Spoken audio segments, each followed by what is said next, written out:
નમસ્કાર દર્શક મિત્રો, હું છું રૂપલ વણિચિયા. સંપૂર્ણ ન્યૂઝમાં આપનું સ્વાગત છે.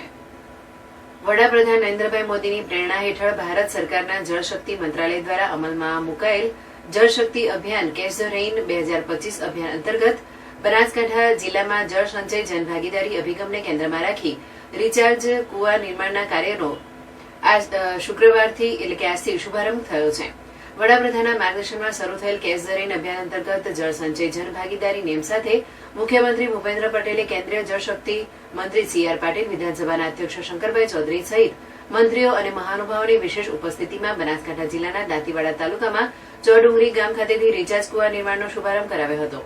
મુખ્યમંત્રી અને મહાનુભાવોએ જેસીબી અને ટ્રેક્ટરને લીલી ઝંડી આપીને પ્રસ્થાન કરાવીને રિચાર્જ કુવાનું ઉદઘાટન કર્યું હતું.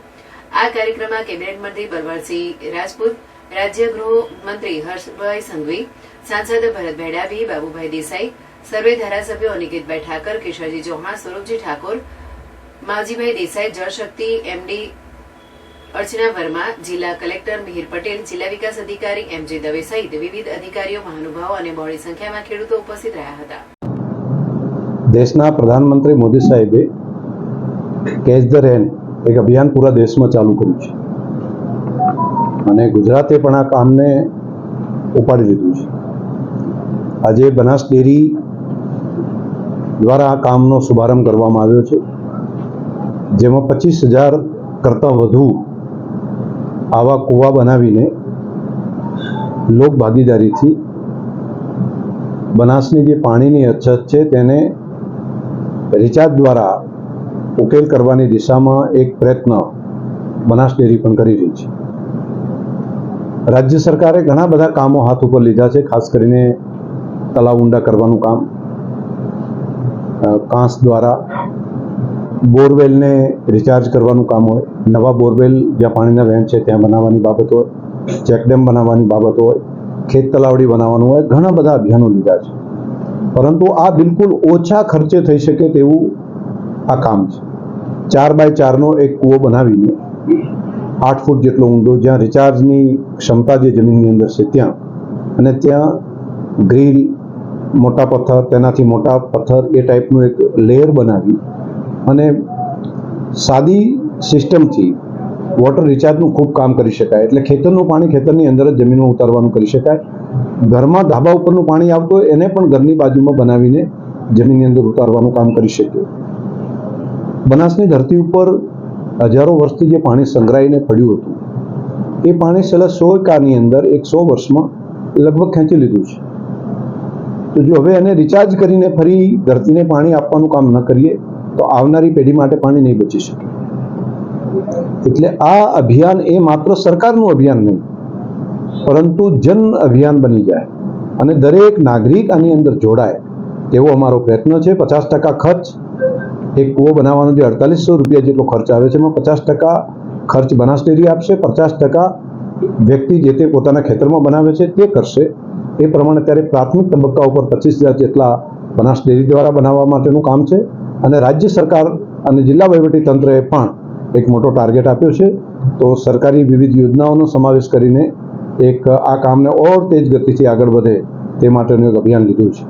હું રાજ્યના મુખ્યમંત્રી ભૂપેન્દ્રભાઈ પટેલ સાહેબ અને સિંચાઈ અને પાણી મંત્રી માન્ય શ્રી સી.આર. પાટીલ સાહેબનો પણ આભાર માનીશ કે તેમણે બંને અહીંયા આવીને આજે આ અભિયાનના શરૂઆત પણ શ્રી ગણેશ પણ કરાવ્યા અને સાથે સાથે મોટું બળ આપ્યું છે. ઘણા બધા દાતાશ્રીઓએ પણ એમને દાન આપવાની જે જાહેરાત કરી છે આ જળ સંચયના કામ માટે, તે તમામ દાતાશ્રીઓનો પણ હું હૃદયથી આભાર માનું છું. દૂધના વ્યવસાય સાથે જોડાયેલી છે. પાણી હશે તો ઘાસ થશે, ઘાસ હશે તો પશુ દૂધ આપશે. તો જળ આ ધરતીની અંદર રહે એ અમારી પ્રાથમિક ડેરી તરીકે પણ પ્રાથમિક છે, અમારા પશુપાલકોની પણ પ્રાથમિકતા છે.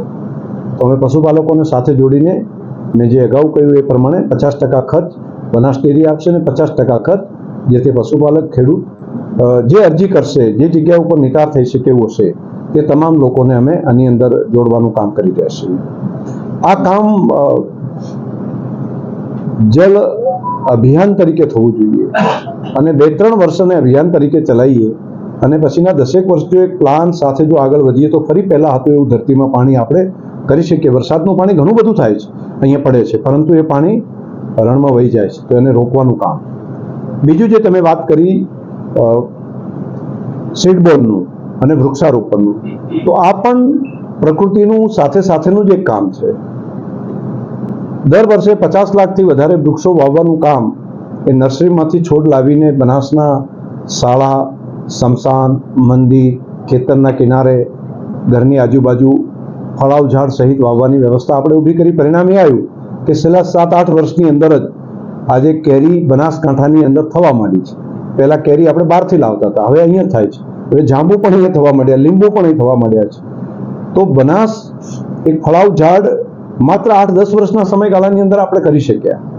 આ અભિયાનને ઓર તેજ ગતિથી લઈ જવાનું કામ કરીએ છીએ. જે જૂનું અભિયાન છે એ તો ચાલે, પરંતુ છેલ્લા 5-1 વર્ષથી જે સીડબોલ માટેનું અભિયાન કર્યું છે કે આપણા ડુંગરાઓ છે, પૂર્વની આખી પટ્ટી એ સૂકી થઈ છે, તો એ હરિયાળા ડુંગરો થાય એ માટે ત્યાં સીડ્સ બોલ આપણે નાખીએ. અને 5 વર્ષનું પરિણામ જે આપણને અત્યારે દેખાવા માંડ્યું છે, ઘણા બધા પર્વતો ઉપર ગ્રીનરી દેખાય છે. જે મેં વાવ્યું હતું એનું રિઝલ્ટ પણ ખૂબ સારું છે. તો આ વર્ષે માસ સ્કેલ ઉપર દરેક ગામની અંદર બહેનોની ટીમ બને, પશુપાલકો સાથે મળે અને છાણ અને માટીના સીડ બોલ બનાવે અને એની અંદર સીડ્સ આપવાનું કામ, બિયારણ આપવાનું કામ એ અમે અહીંથી કરશું ડેરી તરફથી. અને એ સીડ બોલ તૈયાર થાય એટલે કરોડોની સંખ્યામાં આ સીડ બોલ લઈને બનાસવાસીઓ પર્વતો ઉપર પહોંચે અને ત્યાં વાવેતર કરીએ. પછી વરસાદ થાય અને પ્રકૃતિ એને ઉગાડીને મોટું કરવાની વ્યવસ્થા પ્રકૃતિ કરશે. તો આ કામને પણ આપણે સાથે રહીને એક અભિયાન તરીકે લઈએ.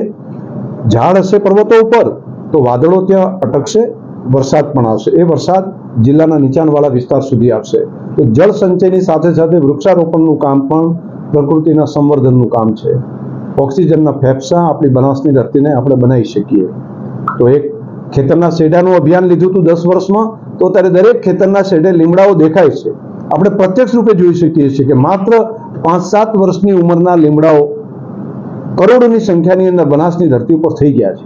તો એક નાની શરૂઆત આપણે કરી હતી, આજે એનું પરિણામ મળ્યું છે. હવે આ કામને ઓર તેજ ગતિથી આગળ લઈ જવું છે.